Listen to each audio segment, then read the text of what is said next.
Salut à tous, salut à toutes, j'espère que vous allez bien. J'espère qu'on m'entend bien aussi. Parce que, au cas où vous n'auriez pas remarqué, j'ai la voix qui est un peu cassée. Et c'est normal parce que je sors d'une bonne dizaine de jours, voire 2 semaines de rhume. Et je vais vous expliquer pourquoi. Pour les personnes qui me suivent depuis un certain moment, vous savez que la dernière vidéo que j'ai fait sur ma maternité, j'étais enceinte de 38 SA. C'était aux alentours du 20 septembre, un truc comme ça. D'ailleurs, j'ai encore une vidéo rush que j'avais tournée ce jour-là, qui j'ai pas encore sortie, mais que il va falloir que je la sorte parce que je trouve qu'elle est super importante pour la chaîne. Mais au-delà de ça, j'attendais du coup mon accouchement, qui a dû se faire par déclenchement du coup, pour les personnes qui n'étaient pas trop au courant. J'avais rendez-vous pour le 6 octobre. Le 6 octobre, c'est un dimanche. J'étais censée rentrer à l'hôpital le soir et me faire déclencher le lundi matin, donc le lundi 7, aux premières lueurs de l'aube. Et du coup, c'est ce qui s'est fait.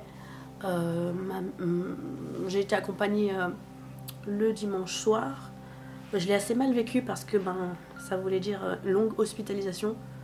Et pour moi, j'ai jamais été hospitalisée plus de 5 jours avec ma première fille, mon père accouchement. Si vous entendez des petits bruits, c'est parce que mademoiselle est juste à côté et pour une raison X ou Y, elle ne veut pas dormir.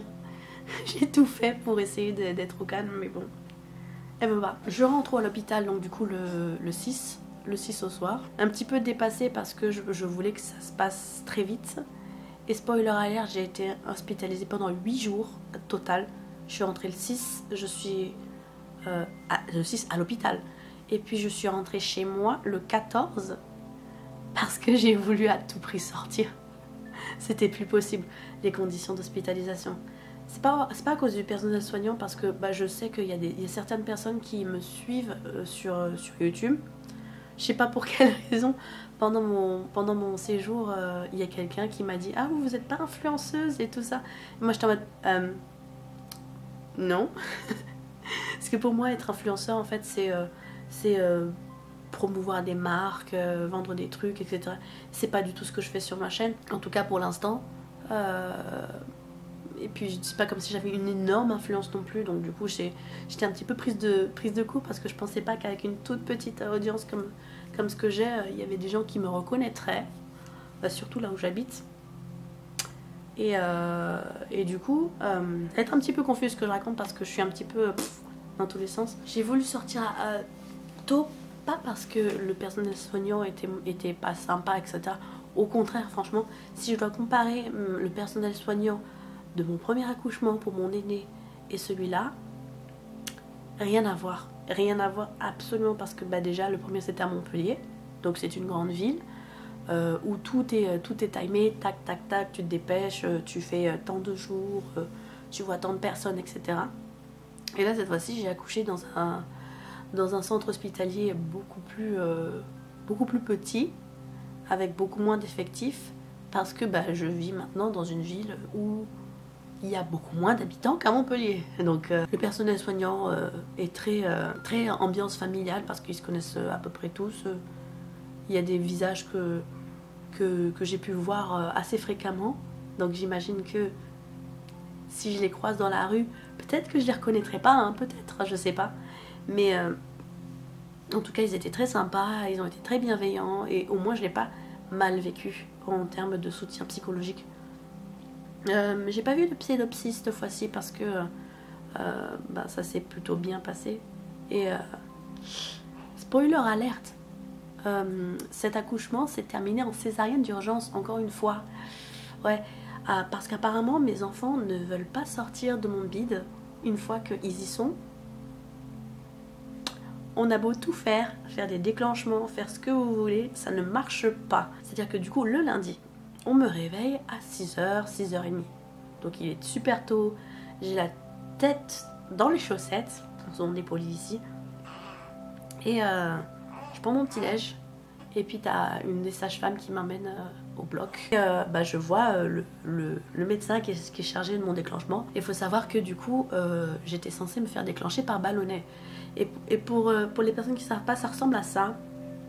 Je vais mettre des illustrations, des petites vidéos. Je sais pas si j'étais vraiment autorisée à faire ça, mais bon, on voit personne, ça viole l'intimité de personne, à part la mienne.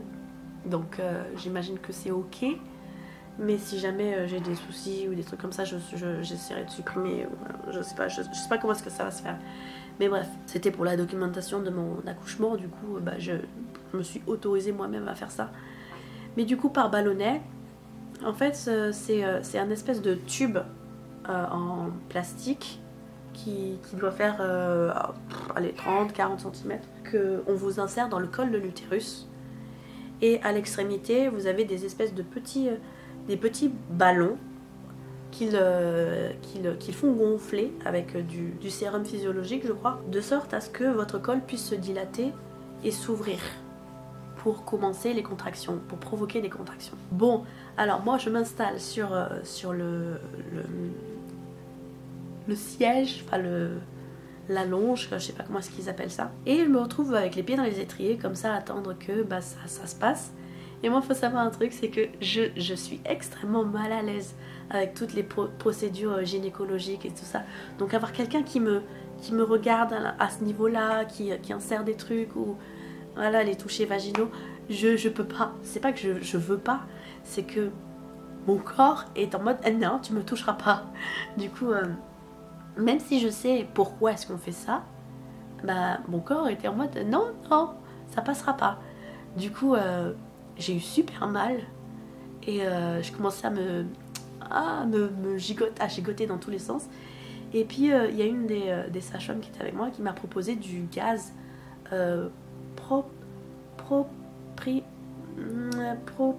je me rappelle plus, propryl d'azote, propryl. Enfin, j'ai demandé à ma mère ce que c'était. Après, elle m'a dit que c'était du gaz hilarant. Alors, au début, j'arrivais pas trop à dire si je voulais ça ou pas, parce que je savais pas ce que c'était. Elles m'ont donné le nom scientifique. Moi, je sais pas ce que c'est, je suis pas scientifique. Au bout d'un moment, j'accepte, parce que je me dis, mais jamais il va pouvoir m'insérer le truc, parce que ça fait trop mal et tout ça. Elle me pose le gaz, enfin le masque sur le nez et la bouche. Je commence à partir loin. J'ai l'impression que mon corps, il est pas...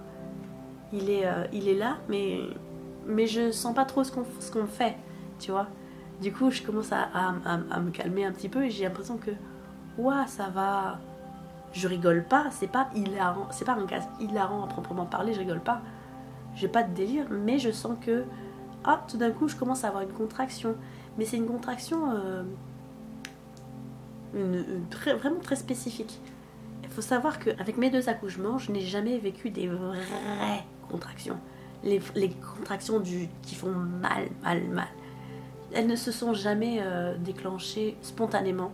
C'est-à-dire qu'elles ont toujours été déclenchées à l'hôpital. Parce qu'avant ça, j'avais des Braxton X, mais des vraies contractions, du vrai travail, ça ne s'est jamais fait. Ça ne s'est jamais enclenché. Donc, j'ai une vraie contraction, mais étant donné que je suis sous gaz, je la sens pas trop. Et le truc avec ce gaz-là, c'est que les effets se dispersent assez vite. Du coup, je reviens à mes esprits. Et puis, je sens que ça commence à devenir sacrément intense en bas, tu vois. Je me dis, tiens, il a déjà terminé. Puis je vois qu'en fait, avec le truc du ballonnet, ils ont fait gonfler le truc à l'intérieur, du coup, de mon col. Mais ça, je le sens pas. Ce que je sens, c'est le poids qu'ils ont accroché à l'extrémité du tube. Donc, t'as l'extrémité du tube en plastique qui sort de mon entrejambe, voilà, et à laquelle ils ont accroché un espèce de une grosse bonbonne, comme si vous voyez de visu, on aurait dit un savon liquide de 250 millilitres. Voilà, à peu près ça ressemblait à ça. Il l'avait scotché et puis ça sortait.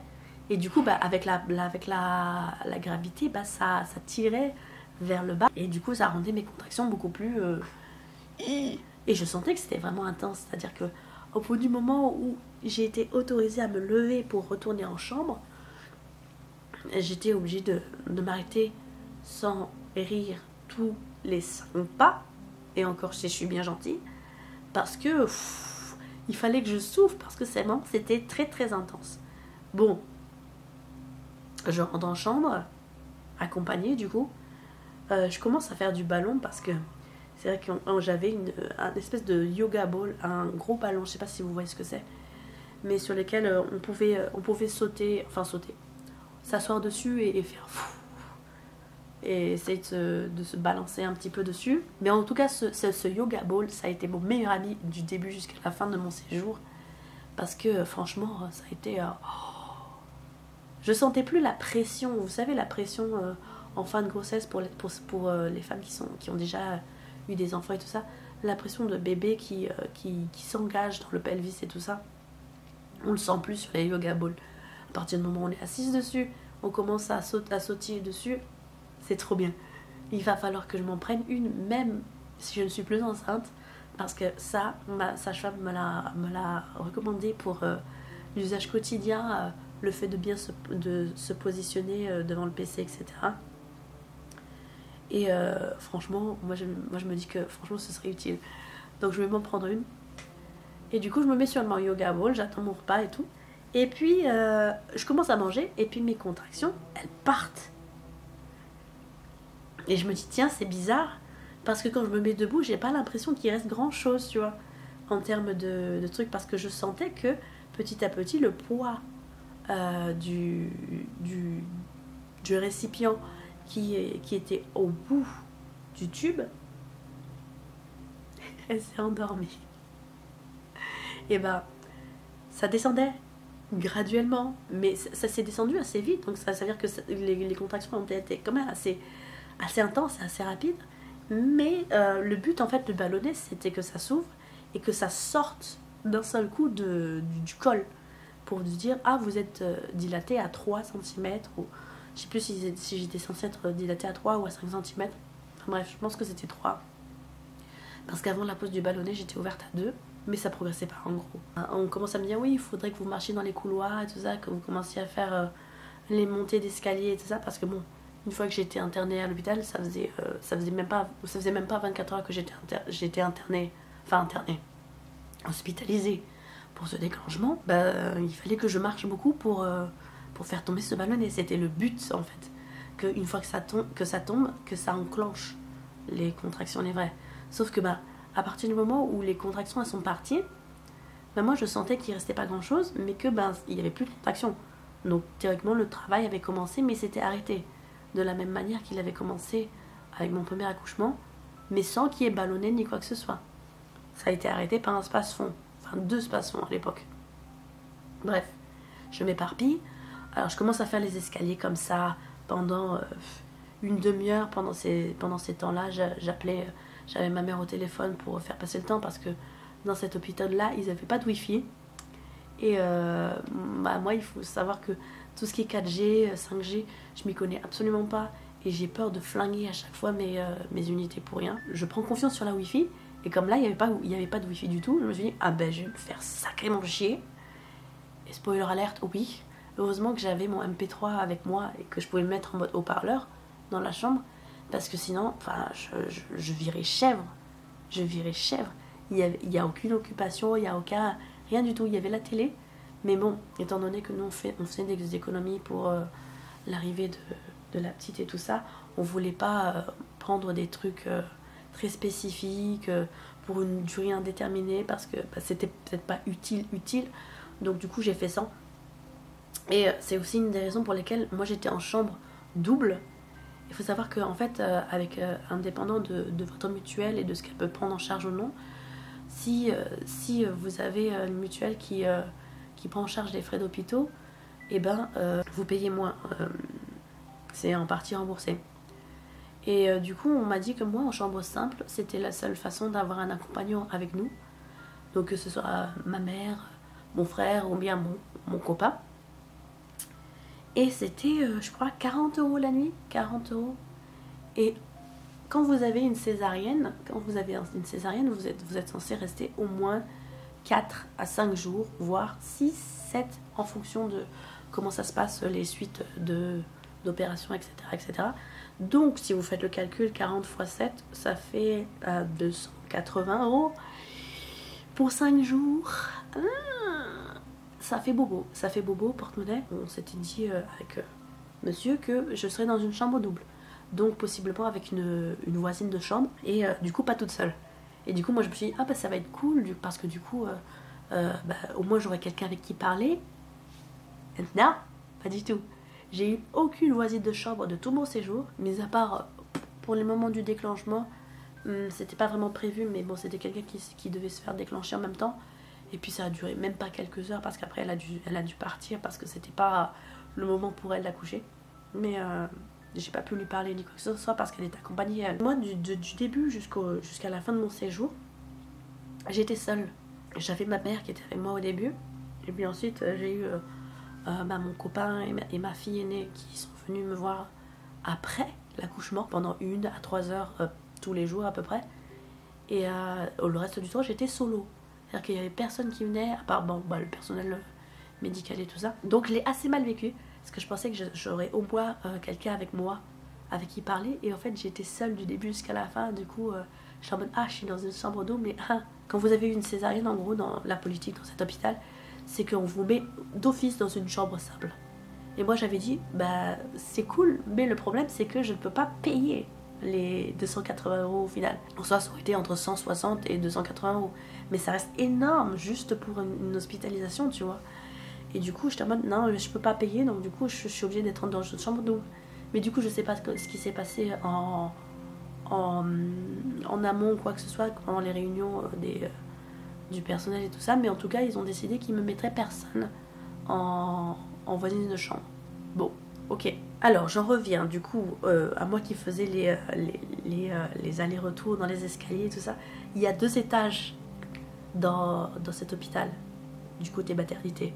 Du coup, j'étais hop, j'étais active. Franchement, si vous voulez, je ne pensais pas que j'aurais été aussi active, alors que j'étais sur le point d'accoucher. Vraiment, ce jour-là, j'ai fait ça pendant 1 heure. J'étais trempée de sueur, mais j'avais l'impression d'avoir fait quelque chose, même si le ballonnet ne tombait toujours pas. On arrive à 18 h le soir, donc ça fait au moins 8 heures que je suis avec ce truc-là qui tient plus qu'à ça, tu vois, dans mon col. Et je croise le médecin qui m'a mis mon rendez-vous de déclenchement dans les escaliers. Je le croise dans les escaliers parce que ce jour-là, je sais pas ce qui s'est passé, l'ascenseur était en panne ou un truc comme ça. Je le croise, il me fait « Ah, vous êtes là et tout ça.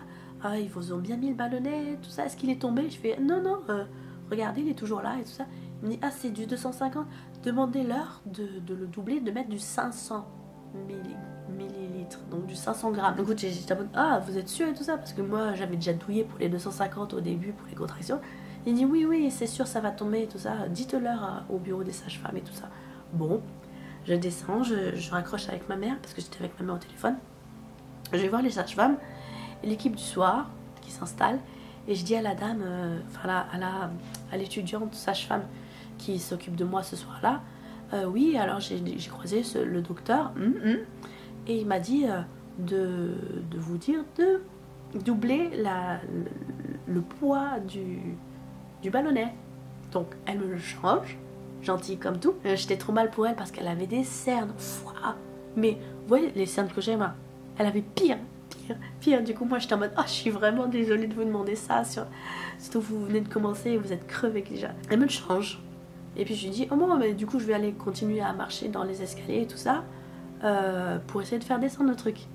Alors je vous dis pas, elle sort de la chambre. Bon, elle va continuer sa ronde de la nuit. Il est 18h, 18h30. Je commence à marcher dans le couloir. 1, 2, 3, 4.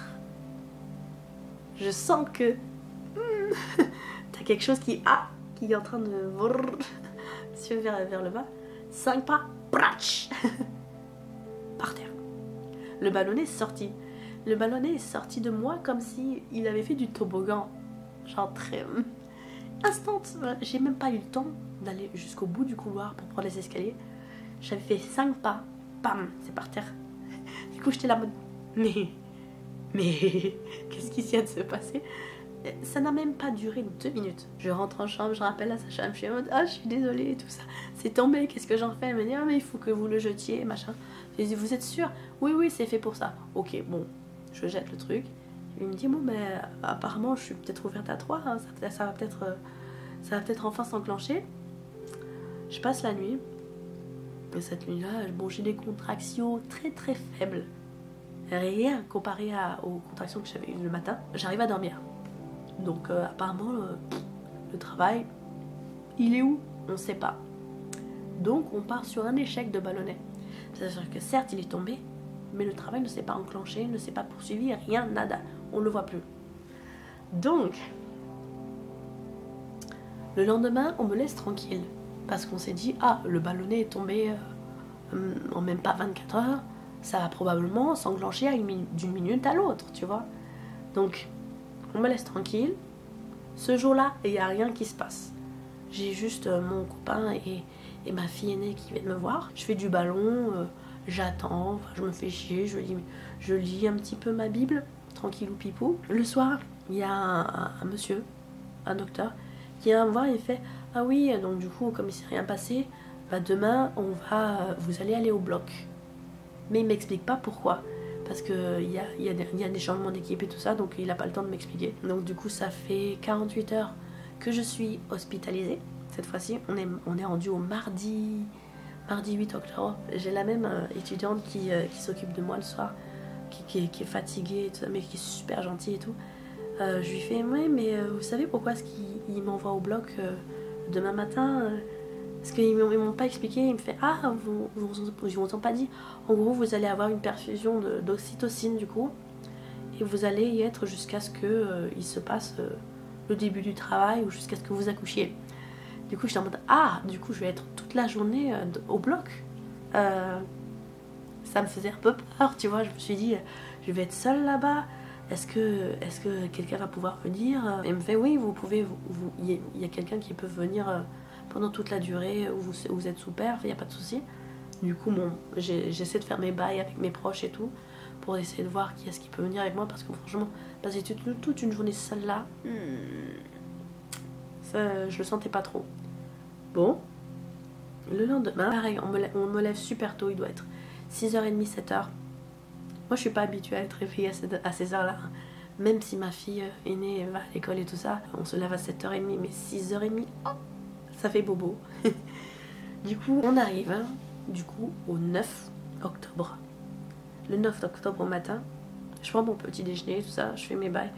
Je fais quand même mes valises, entre guillemets, parce que je sais que si je passe la journée complète au bloc, ben, je vais pas pouvoir faire mes affaires. S'il y a des gens qui se font déclencher le jour même, ils n'ont pas la place, s'il y a mes affaires. Du coup, je suis en mode, ouais, mais du coup, si j'accouche et tout ça, il y aura quelqu'un pour me ramener mes affaires et tout ça. Ils m'ont dit, oui, il y a quelqu'un qui va vous mettre ça dans le truc du bloc et tout ça. Il n'y a pas de souci. Je le laisse à leur soin, je leur dis, il y a ça à prendre. J'arrive au bloc, tranquille au pipou. On me fait des prises de sang et tout ça. Là, ça se voit pas trop sur mon bras, mais tout là, c'était vert. Ça se voit encore un petit peu que j'ai des traces, mais c'était vert bouteille, parce que lorsque je suis rentrée le dimanche, ils ont voulu me poser un cathéter et ils ont voulu prendre une veine, sauf que mes veines étaient fuyantes. Du coup, ils m'ont loupé. Du coup, j'avais des gros bleus comme pas possible qui sont restés. Je marque pas vite, hein. Mais alors là, c'est resté pendant 3 semaines sur mon bras. Là, c'est parti, mais ça a été vraiment très très progressif, quoi. On commence à faire l'ocytocine à partir de 7h du matin. Je veux pas dire de bêtises. Il est 7h du matin. On est le mercredi 9 octobre. On m'a réveillée à 6h pour prendre un petit déjeuner rapide. Et je suis au bloc là. Je suis au bloc, ils sont en train ils m'ont perfusé la main avec de l'eau pour l'hydratation et de l'oxytocine pour provoquer les contractions, parce que le ballonnet a marché. Il m'a dilaté, mais bon, ça s'est un peu refermé. Donc, vu que ça fait quasiment 48 heures, du coup, c'est oxytocine toute la journée. Ce matin, je suis toute seule. Donc, c'est pas Jojo. Et puis, avec un petit peu de chance, à la fin de la journée, ma fille sera née. Sinon, je sais pas. Parce que j'ai l'impression que du coup, comme la douleur de la grossesse à partir du 2e trimestre, ça inhibe complètement mes niveaux naturels d'oxytocine. J'ai l'impression que si on me l'enlève, ça va s'arrêter, le travail va s'arrêter, un truc comme ça. Donc à mon avis, elle ne naîtra pas à moins qu'il y ait ça ou une césarienne. Et comme j'adore les césariennes, c'est hors de question. J'accepterai que si c'est vraiment mon dernier recours, si vraiment elle supporte pas comme son aîné, sinon elle va essayer de naître par là.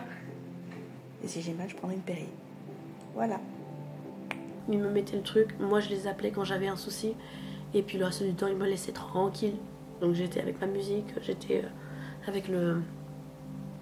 Comment ça s'appelle? J'étais accrochée au monitoring pendant toute la journée pour entendre le cœur de bébé, entendre le mien, voir si ça se passe bien, si elle tolère bien les contractions. Au début je chante pas trop, ça fait pas grand chose. Et puis vers 9h, on commence à sentir que il y a des contractions, des vraies contractions qui sont en train de venir cette fois-ci. Donc je suis là en mode j'ai besoin d'aide pour aller aux toilettes parce que du coup j'étais en perf qui pouvait bouger avec moi, mais je pouvais pas me décrocher moi-même, j'avais pas envie de faire sonner la machine ni quoi que ce soit. Du coup j'étais obligée d'appeler quelqu'un pour qu'il m'accompagne aux toilettes pour que je puisse faire mes affaires et revenir sur le lit, le siège, comme vous voulez l'appeler. Puis j'ai refusé de rester sur le lit parce que c'est super inconfortable les lits d'hôpitaux et tout. Donc parce que ce sont des lits brancards, c'est jamais très confortable ces trucs là. J'ai décidé de passer la journée sur une yoga ball, bien entendu, et à regarder mes contractions venir, l'intensité des contractions monter ou pas, prévenir, tu vois, gérer la respiration. En fait, si vous voulez, il commence à 12 millilitres de perfusion dans ma veine. Et 12, c'est pas grand chose. C'est vraiment pas grand chose. Vous vous sentez pas. J'arrive à 36 ml. Je suis sur ma yoga ball tranquille. Je suis encore bien. Je commence à sentir les contractions, mais c'est tranquille. Et puis arrive 42 millilitres. Et là, je suis en mode aïe, ça commence à faire très mal là. À un moment, je les appelle parce que mon cathéter que j'avais à cette main là, je crois qu'on voit encore l'endroit où on m'a piqué, il est juste là. Ouais, ça brille, il est juste là. J'étais en mode, oui, ma main avait doublé de volume. Et puis j'avais une fuite de trucs. Du coup, ils ont été obligés de m'enlever le cathéter pour le mettre ailleurs. Je crois que c'était à l'autre main. Je sais plus où est-ce qu'ils ont piqué exactement. Je crois que ça devait être par là, sur mon autre main. Et heureusement qu'ils ont changé de main. Parce que franchement, le cathéter que j'avais sur ma main gauche, je l'avais depuis dimanche. On était mercredi, ça faisait 3 jours que je l'avais. Qu'ils avaient mis un pansement pour bien l'accrocher à ma main. Ça me grattait. J'étais obligée de me doucher avec tous les soirs. J'avais envie de l'arracher parce que ça gratte. Le pansement ne laisse pas ta peau respirer. Donc j'étais ravie. Même si ma main avait doublé de volume, j'étais en mode bon. Du coup on est obligé de recommencer à zéro. Oui, bon, ok. Et ils l'ont fait remonter progressivement toutes les demi-heures de 12 en 12. On arrive à midi, pareil à 36. Et puis t'as une des sages-femmes qui vient me voir et me dit oui bon je pense qu'on va faire le point à 14h mais je vais vous mettre à 42 même si ça commence à être c'est quand même un peu intense pour vous. Je veux voir si c'est possible de lancer vraiment le truc en mode allez. Parce qu'elle m'avait dit qu'avec ses patientes précédentes, arrivé à 42, c'était le moment où il n'y avait plus besoin de laisser l'ocytocine parce que le travail était lancé de lui-même. Donc on pouvait arrêter l'ocytocine et c'était parti jusqu'à l'accouchement. Donc c'était ça qui était prévu. Donc moi je suis tranquille parce que moi j'étais en train de... vous voyez quand il y a les contractions qui arrivent, moi je sentais le truc venir. Et ça monte vraiment comme un pic, comme ça, en termes d'intensité. Moi, j'étais là genre...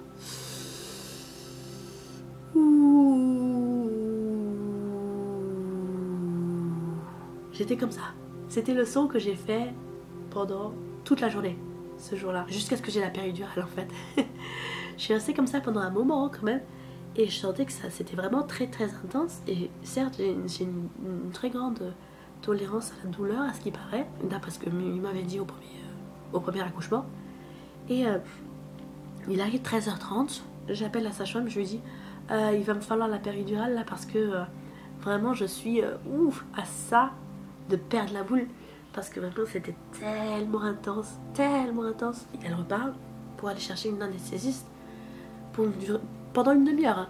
Pendant une demi-heure. Ça m'a paru quand même 3 heures, je me sentais abandonnée dans la salle, tout ça. J'étais plus capable de faire quoi que ce soit. J'étais en mode... ça ressemblait à j'étais vraiment limite hystérique. Et il est arrivé 14h. Ils me font installer sur le lit, tout ça, pour me mettre l'anesthésiste. Au début, elle me loupe, elle me pique un peu trop à gauche. Et j'étais en mode, c'est un peu trop à gauche, là, attendez, parce que j'ai des contractions. Les contractions venaient de plus en plus vite. Genre, j'en avais toutes les 20 secondes. C'était vraiment intense. Et du coup, elle me repique. Et puis à un moment, je ne sais pas trop ce qui s'est passé. Parce que moi, à ma premier accouchement, j'ai eu une péridurale aussi. Et il m'avait dit, vous faites le dos rond, comme ça. Comme ça. Et moi, c'est ce que j'avais fait aussi, tu vois. Et j'essayais de pas bouger parce que vraiment, là, j'avais des contractions qui faisaient tellement mal que j'étais en mode... J'avais mes... Vous voyez mes épaules? Ça faisait un peu comme ça. Elles ont voulu me maintenir dans une position. Et j'essayais de tout faire pour pas que ça bouge ni quoi que ce soit. Je sais pas trop ce qu'ils ont fait. Ils m'ont pris la tête. Elles m'ont pris la tête. Ils m'ont de côté comme ça. Contre ma poitrine. De sorte à ce que je pouvais à peine respirer. J'étais en mode... J'arrivais pas à respirer. Je sais pas si elles s'en rendaient compte ou pas. Mais j'étais pas confortable. J'étais en mode... mais combien de temps ça va durer ce truc là? Parce que j'en pouvais plus. J'étais au bout de ma vie. Et puis finalement, je commence à sentir... allez, ça a pris 10 minutes. Mais moi, ça m'a paru comme être une demi-heure. Parce que dans l'état de douleur dans lequel j'étais, je faisais plus la différence, tu vois. Et elles étaient là en mode, ouais, vous avez du courage d'avoir tenu aussi longtemps parce que vos contractions, là, c'est super fort. Bon, je commence à me sentir un petit peu mieux. Et c'est ce moment-là que ma mère, elle arrive. Que ma mère choisit pour arriver du coup dans le bloc. Ma mère reste avec moi pendant 3-4 heures. Allez, à tout péter. Puis à partir du moment où j'ai la péridurale, je n'ai plus le droit d'être sur la yoga ball. Et du coup, je suis obligée d'être sur le lit.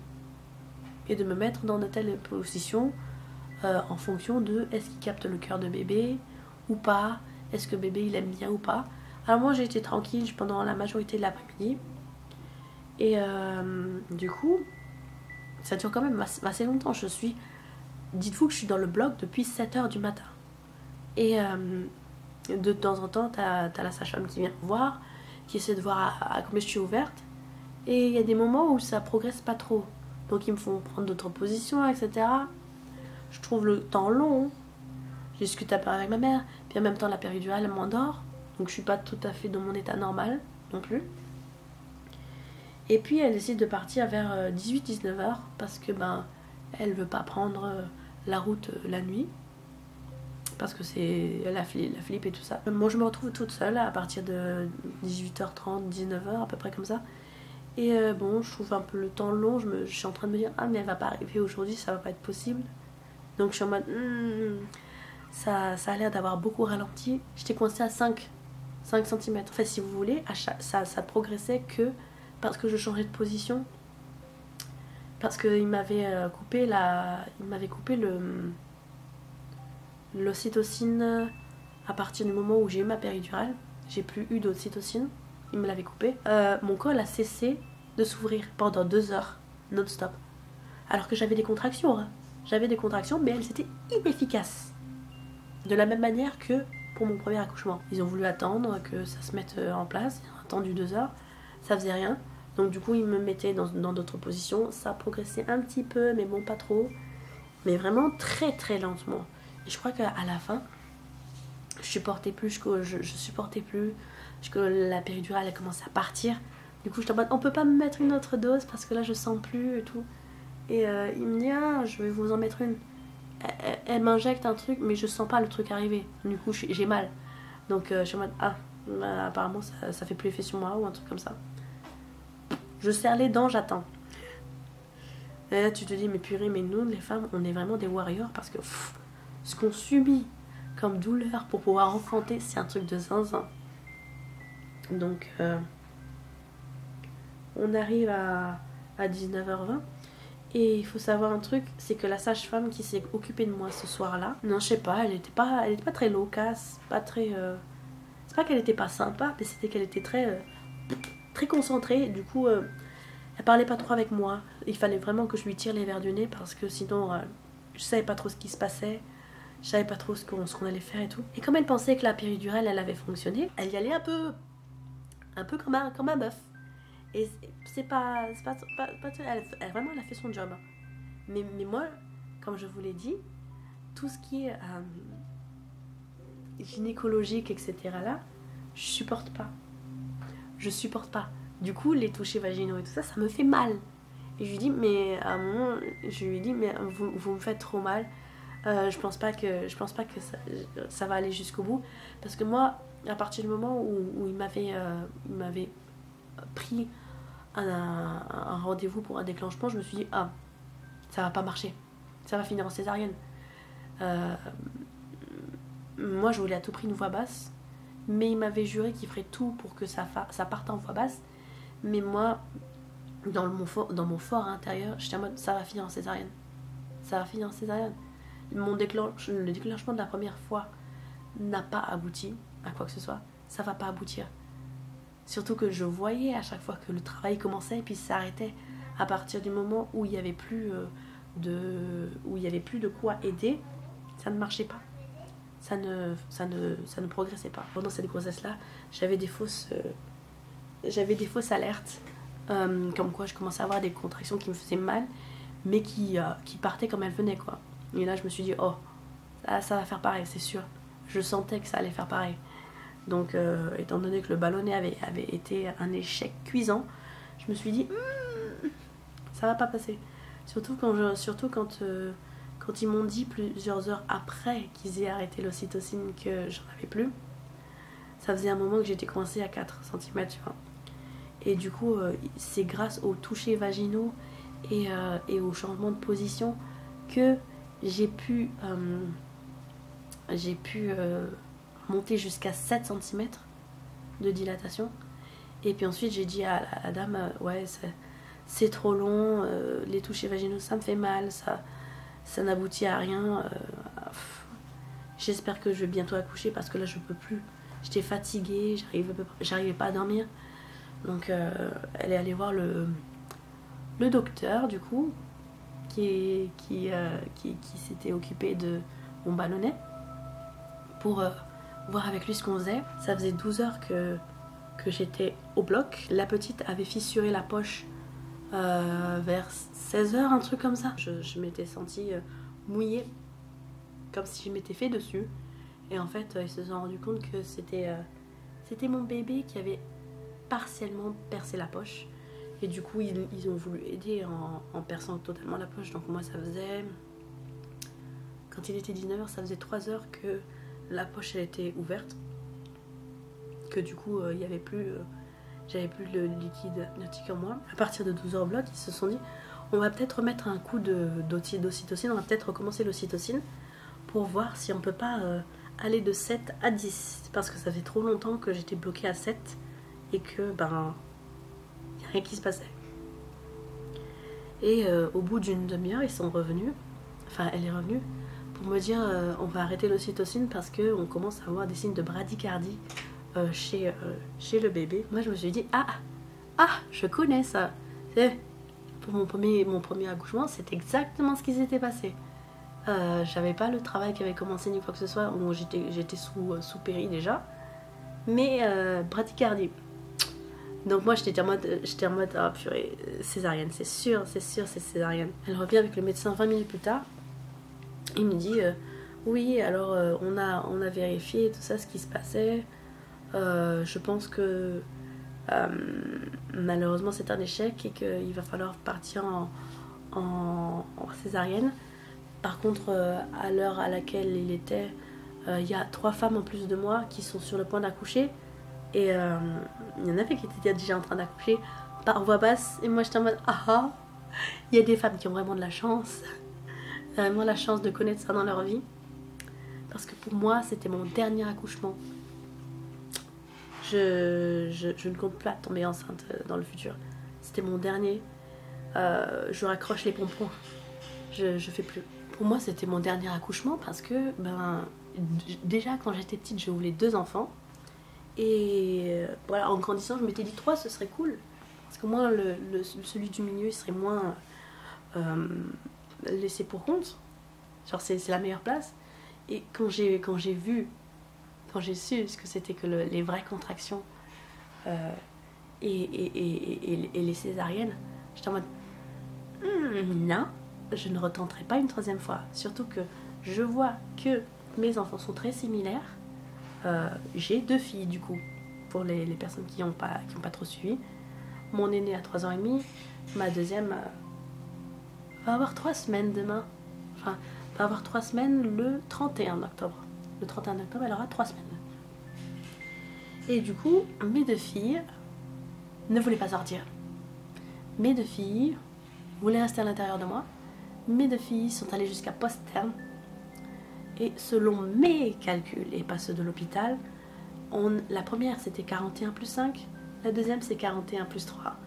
Donc, on aime les césariennes? Non. Ça a fini en césarienne d'urgence du coup. Et contrairement à la première fois, ils ont voulu me mettre un masque dans le nez comme ça. Sauf que moi j'aime pas tout ce qui est intrusion dans ton corps, je n'aime pas. Je n'aime pas. Donc je leur ai dit non, enlevez-moi ça parce que ça me gêne et tout. Prenez ma tension et tout ça. Et ils m'ont injecté un truc plus fort pour que je puisse ne rien sentir du tout dans mon corps pendant qu'ils étaient en train de faire ma césarienne. J'étais attachée, les bras en croix, comme d'habitude pour les personnes qui savent comment ça se passe. J'étais attachée, mais contrairement à la première fois, j'avais mes bras qui tremblaient, mais qui tremblaient de manière incontrôlable. Donc ça c'était bizarre, sinon je ne comprenais pas ce que c'était. Et pendant toute la durée de la césarienne et jusqu'aux 20 minutes après que ma fille soit née, j'ai tremblé comme ça.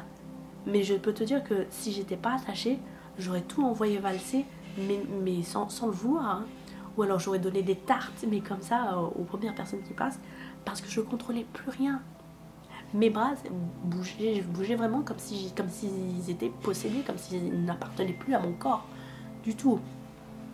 Avant ça, ils m'avaient retiré mes bijoux, mes boucles d'oreilles, mes piercings, ils ne sont plus là. D'ailleurs, j'ai une vidéo à propos de ça qui expliquera pourquoi. Mais du coup, j'ai dû enlever mes boucles d'oreilles, j'ai dû enlever ma croix pendant qu'ils étaient en train de me faire mon opération. Bah, je voyais tout, mais j'avais l'impression que, mis à part ma figure, mon visage, mon corps ne m'appartenait plus du tout. Je ne le sentais plus. Normalement, je n'étais plus censée sentir quoi que ce soit sous la ceinture. Enfin là, en l'occurrence, sous les seins. Parce que le ventre, quand t'es avec une césarienne, il t'ouvre. Donc, t'es plus censé sentir ton ventre. Sauf que là, je sentais plus mes bras, je sentais plus rien. Même là, je sentais plus mon cou. J'ai commencé à avoir une envie de vomir, tout ça. Je disais, je pense que je vais vomir, ça, je me sens pas bien. Et puis, t'as une des dames qui était là en mode, je vais vous donner quelque chose contre. Sauf qu'elle tardait, tu vois, à me donner le remède. Et moi, je sais pas, je commençais à paniquer. Mais je sentais pas ça comme un truc de panique. Et en train de me dire, ouais, non, je crois que j'ai un problème. Je n'arrive plus à avaler ma salive et je vais vomir. Là, ça a été full blown panique parce que j'étais attachée. Je pouvais pas me retourner du coup pour vomir parce parce que j'avais le ventre littéralement ouvert. Et j'étais en mode, je vais crever là. Je disais au médecin, je vais mourir. Je vais mourir. Je pense que je vais mourir. Parce que j'avais envie de vomir, j'arrivais plus à avaler ma salive. J'étais en mode, il y a rien. Aidez-moi, en gros. Et avec les bras qui étaient comme ça, toujours attachés. C'est un sketch. Et quand je disais, j'arrivais pas à avaler, j'arrivais pas. J'essayais de me dire, mentalement, avale, j'arrivais pas. Ça restait bloqué, ça s'accumulait. Et je me dis, je vais vraiment mourir. Ils m'ont dit, bon, tournez votre tête sur le côté. Ils avaient mis une espèce de coupelle en carton, je sais pas trop, un truc qui rentrait dans le creux de la main. Ils me l'avaient mis là, comme ça, et j'étais comme ça, en train de cracher ma salive, enfin, du peu que je pouvais. Parce que comme j'avais le ventre ouvert, étant donné qu'ils étaient en train de sortir ma fille, bah, je pouvais pas utiliser mes abdominaux pour cracher quoi que ce soit. Du coup, j'étais en mode... Et du coup, à chaque fois, il y a quelqu'un qui essaie de m'essuyer et tout ça. J'ai dû remplir 3 coupelles comme ça. Vraiment, c'est too much information, mais on est sur une vidéo d'accouchement. Une vidéo d'accouchement, c'est too much information de toute façon. Donc, je crache, machin truc. Et puis, je sens toujours que je suis en train de partir, tu vois. Et il y a des moments où je m'endormais, genre instant. Et puis, je me réveille, mais en mode... En mode, j'arrive plus à respirer, j'ai en mode... J'ai dû faire ça 3-4 fois pendant l'opération. J'étais en mode, mais qu'est-ce qui m'arrive? Qu'est-ce qui se passe? Mon corps est en train de me lâcher. Je vais vraiment crever. Et puis ensuite, ils m'ont dit, bon, mais respirez dans le masque. Et ils avaient un masque comme ça, qu'ils me mettaient sur le côté. C'est un masque à oxygène, littéralement un masque à oxygène. Et puis ils me disaient, respirez dedans. Et du coup, j'étais en mode... Sauf que mon corps n'était toujours pas à moi, je n'étais pas capable de le contrôler du tout. Quand je me laissais aller, j'arrêtais de respirer. Du coup, j'étais obligée de me dire consciemment, respire, ma grande, respire. J'étais en mode...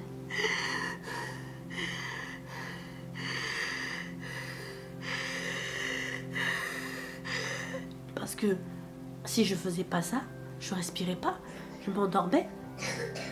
Littéralement, je mourais. Et puis ensuite, je revivais, genre, dans la seconde qui suivait. Mais je vous jure, j'avais l'impression que j'étais entre la vie et la mort, littéralement. À la fin, j'ai entendu un petit son. Ils m'ont dit, ouais, c'est bon, félicitations. Elle est née, on est le 10 octobre 2024. Elle est née, quelle heure? Il était 1h05. Fun fact, ma fille est née à 1h11. Coïncidence? Je sais pas. Moi, je trouve ça très drôle. Mais du coup, elle est née. Ils me l'ont montré très très vite fait. Mais comme j'étais vraiment dans un état second, j'avais les yeux fermés. J'essayais d'ouvrir mes yeux. Mais avec toutes les lumières du bloc de la césarienne, je voyais rien, tu vois. Donc je voyais juste des ombres, genre je me forçais à ouvrir les yeux, genre 2 secondes, je voyais quelque chose, puis ensuite, voilà. Donc je l'ai vu très très vite. Et puis j'étais en mode, oh mon bébé. Vraiment, j'étais dans un état pitoyable, un état second, ce que vous voulez. J'ai dit, oh mon bébé. Puis ils sont partis faire le score d'APCAR, vérifier les soins, l'habiller, etc. Parce que moi j'étais encore toute seule pendant ces trucs-là. J'ai vécu une césarienne toute seule. C'était la joie. J'ai failli crever. Mais au final, mon bébé était en bonne santé. Et moi, j'ai fini par me calmer. Mais vraiment, je crois que les médecins, ils gardaient leur sérieux, leur professionnalisme, mais ils devaient se dire, ouh là là, mais on aurait dû lui faire une anesthésie générale à cette patiente, parce que franchement c'est un truc, c'est un numéro quoi. Mais moi j'avais honte à la fin, parce que j'étais en mode, oh, mais qu'est-ce que je leur ai dit, qu'est-ce que je leur ai montré, mais purée. Mais personne dans son état normal ne fait ce genre de truc, tu vois. Et du coup, j'étais en mode, ah, je suis vraiment désolée, tout ça. Nous avons montré ça, c'était vraiment pas intentionnel et tout. Vraiment désolée, désolée. Et il disait genre, non, mais c'est normal, écoutez, même que le fait que vous trembliez comme ça, c'est normal, c'est commun. Du coup, je en mode, ah, c'est censé partir quand, du coup. Et du coup, ils m'ont roulé jusqu'à la chambre du bloc dans laquelle j'ai été toute la journée avec ma fille. Et puis, ils m'ont dit, bon, bah, ça va se calmer d'ici 10-15 minutes. C'est parti au bout de 20. Et moi, j'étais en mode, bon, bah, tranquille. Mais c'est juste que au début, je voulais pas la tenir avec moi parce que c'était tellement erratique, est-ce que vous voulez, que j'avais peur de la faire tomber. Donc du coup, je me fais pas confiance là-dessus du tout, quoi. Mes bras, mon corps m'appartiennent de nouveau. On me remet bijoux, on me les remet, machin truc. Ma croix à l'envers, on s'est rendu compte après. Je l'ai remis à l'endroit quand je suis rentrée à la maison 4 jours après. Vraiment, j'ai tout fait pour pouvoir sortir tôt. Parce que franchement, déjà de une, la nourriture de l'hôpital, on en parle ou pas?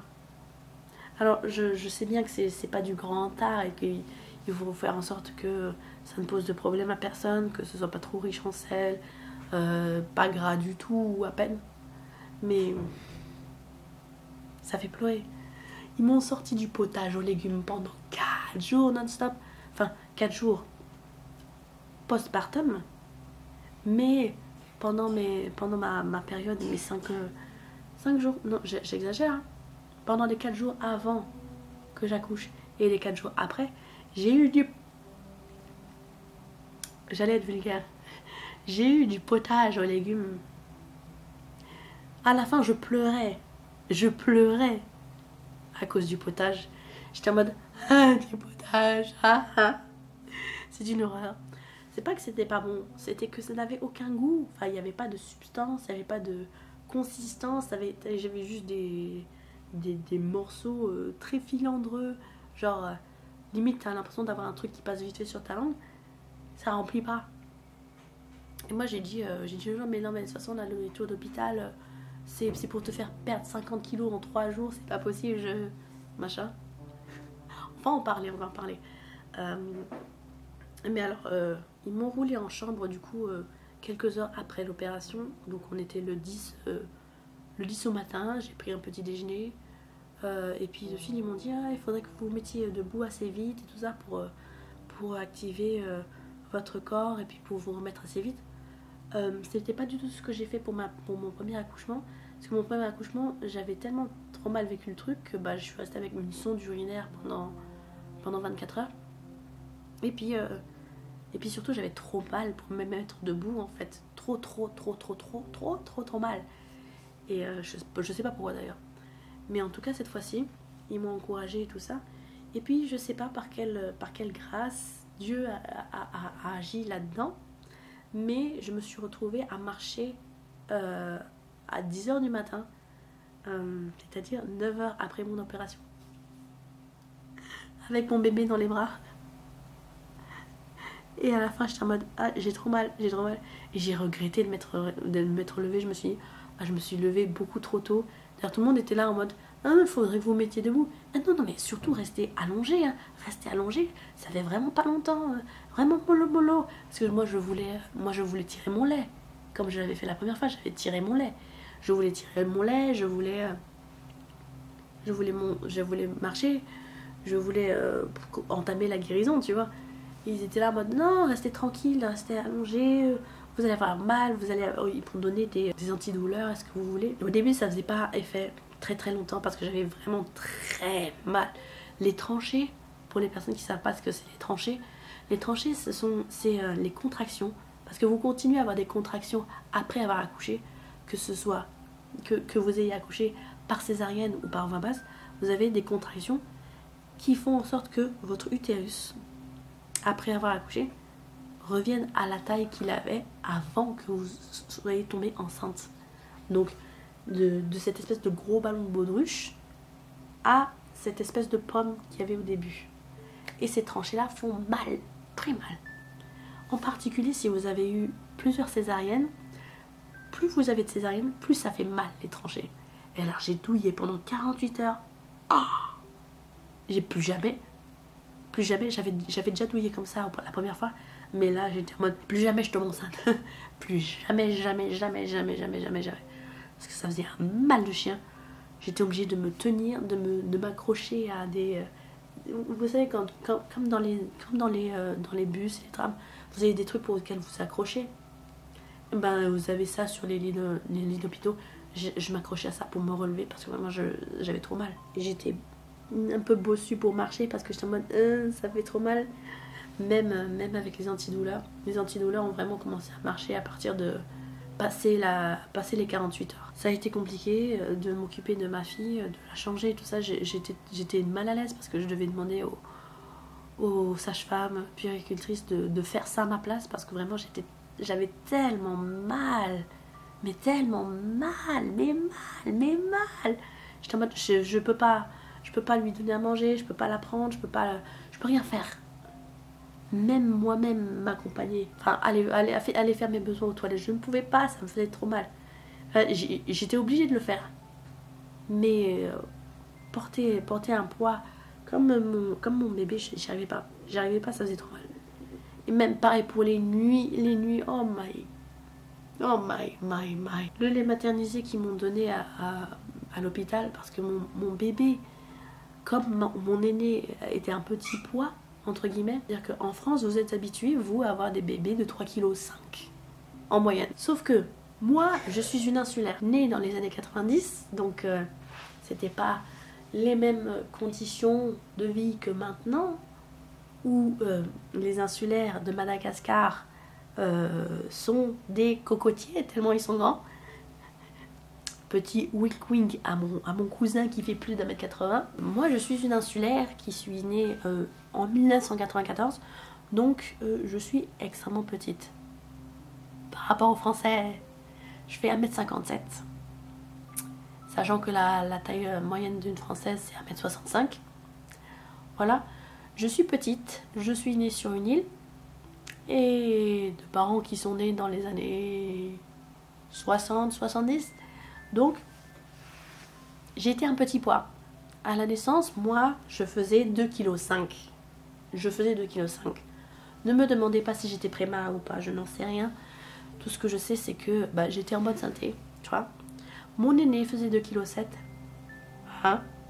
On m'a pas embêté avec ça. Jamais. Ni pour l'allaitement, ni quoi que ce soit.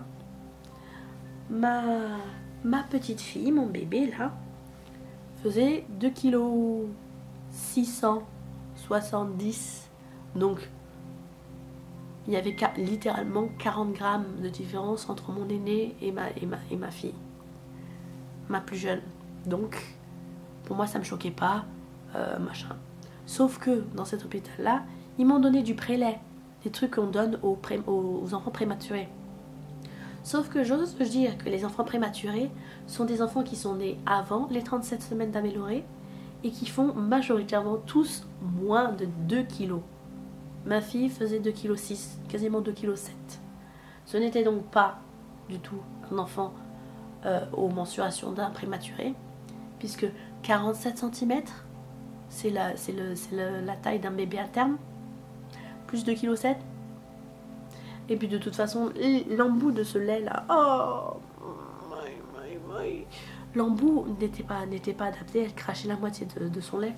Alors certes, il y a les glaires de naissance et tout ça, mais mis à part ça, elle ne digérait pas, ça lui donnait des coliques, etc. C'était vraiment le pire du pire. Et à un moment sur la fin, j'ai dit à mon copain, ramène le lait Arty de la maison, exactement le même que j'avais utilisé pour mon aîné. Et je lui donnais ça parce que le lait qu'on nous donne à la maternité, c'est pas bon pour elle. Elle n'a pas perdu beaucoup de poids pendant les 4 premiers jours après la naissance. Mais vraiment, ça a été un coup de chance. Hein. Tous les cacas des nouveau-nés et tout ça, elle en faisait, mais mince, à cause de ses coliques et tout ça. Mais moi, j'étais en mode, mais on sortira jamais. On sortira jamais parce qu'elle n'arrive pas à le digérer du tout. C'était pas du tout adéquat pour elle, quoi. Et je vais vous montrer ce que je lui donne. Je lui donne ça. Hein? Pas sponsorisé, c'est quelque chose que j'ai acheté avec mon propre argent. Donc voilà, premier âge, le lait, machin truc. Dès la naissance, machin, machin. C'est ce que j'ai donné à mon aîné, c'est ce que je donne à ma fille. Et je fais exactement la même méthode que la première fois, qu'avec mon aîné. C'est-à-dire que je fais du mixte. C'est-à-dire que je tire mon lait et en complément, si elle a encore faim, je donne ce lait-là, ce lait artificiel. C'est ce que je fais, c'est ce qui a super bien marché pour moi. J'ai réussi à le faire pendant 7 mois avec mon aîné. J'espère le faire pendant au moins 6 mois avec ma fille là. Ce serait vraiment un exploit. Et je serais vraiment très contente de moi si j'arrive à faire 6 mois. Mais après, si j'arrive à faire le maximum que je peux, ce serait super. Mais moi, je me dis que 6 mois, c'est à peu près le temps que mon corps accepte de faire. Et je tire mon lait 5 à 6 fois par jour. Contrairement à la première fois où je faisais 8 à 10 et vraiment j'arrivais plus à dormir. Mais là je tire mon lait 5 à 6 fois par jour, j'ai des bonnes quantités, elle aime beaucoup. Donc je fais ça. Et puis quand j'ai plus assez en termes de quantité ou de réserve, je lui donne un petit artier, etc., etc. Ça marche bien, elle prend bien du poids, genre bien. Et puis elle est très éveillée, tout ça. Très différente de son aîné, autant physiquement que de caractère, mais bon, tout se passe bien. Ce qui est un petit peu difficile à gérer, c'est les pics de croissance. C'est physique, il faut être présent, il faut être bien reposé et tout ça. Et là, je sais que comme je l'ai déjà vécu une première fois, je dors quand bébé dort, parce que maintenant ça m'est possible. Et puis quand ça m'est pas possible, ben, j'essaie de le gérer au mieux, quoi. Le reste de mon séjour, j'ai vraiment tout fait pour leur montrer que je savais faire le soin des cordons, je savais faire le soin des yeux, je savais faire le bain, je savais faire tout ce qu'il fallait faire, parce que bah, c'était mon deuxième bébé, donc c'était pas comme si c'était mon premier rodéo. Et je vais bien. J'ai eu la chance d'avoir une psychiatrice qui se porte bien, qui est très belle d'après le personnel médical, d'après ma sage-femme et tout ça. J'avais programmé ma sortie de l'hôpital avec ma sage-femme et tout ça, un suivi avec la PMI, etc. Enfin, vous connaissez hein, les personnes qui ont déjà accouché. Donc ça s'est très bien découpillé. J'ai bien été encadrée, mieux encadrée encore que quand j'étais à Montpellier, parce que Montpellier c'était vraiment l'usine là-bas, limite. Hein. J'ai vraiment dû faire des trucs en mode beast to fly. Mais là j'étais vraiment bien entourée, je continue d'être très bien entourée, donc franchement ils sont adorables, les gens qui se sont occupés de moi, vraiment adorables. Le seul truc que j'ai à déplorer dans cette ville, c'est que pour trouver un médecin traitant, faut faire la croix et la bannière, sachant que je suis pas véhiculée ni quoi que ce soit. Oh, c'est une horreur, une horreur. Donc on se débrouille comme on peut. Le jour où je suis sortie, j'ai eu ma montée de lait quelques heures après. Du coup, moi, je l'ai pas vécu comme ça la première fois. Parce que la première fois, j'avais pris des médicaments pour bloquer l'arrivée de lait. Parce que je savais pas si je voulais allaiter ou pas mon aîné. Et là, j'ai pas pris de bloqueur. Du coup, c'est arrivé d'un coup. J'ai eu de la fièvre, j'ai eu des frissons, j'ai eu mal au sein comme jamais. Ça me faisait super mal. Et j'avais jamais vécu ça à cette intensité. Du coup, je suis en mode je suis pas bien. Et j'ai dû prendre une douche à 50 degrés pour me réchauffer et presser mes seins et tout ça pour me soulager parce que ça faisait vraiment très mal. Le lendemain, je tombe malade. Un beau rhume. Un beau rhume. Le 15 octobre. Sachant que nous sommes le 30 et que là, vous voyez, le seul truc qui m'embête un petit peu, c'est mon nez. Vous savez comment ça s'est commencé quand vous avez le nez encombré et que, en plus de ça, vous toussez encore un peu. Ce sont les 2 derniers symptômes que j'ai. Je suis plus du tout contagieuse ni quoi que ce soit.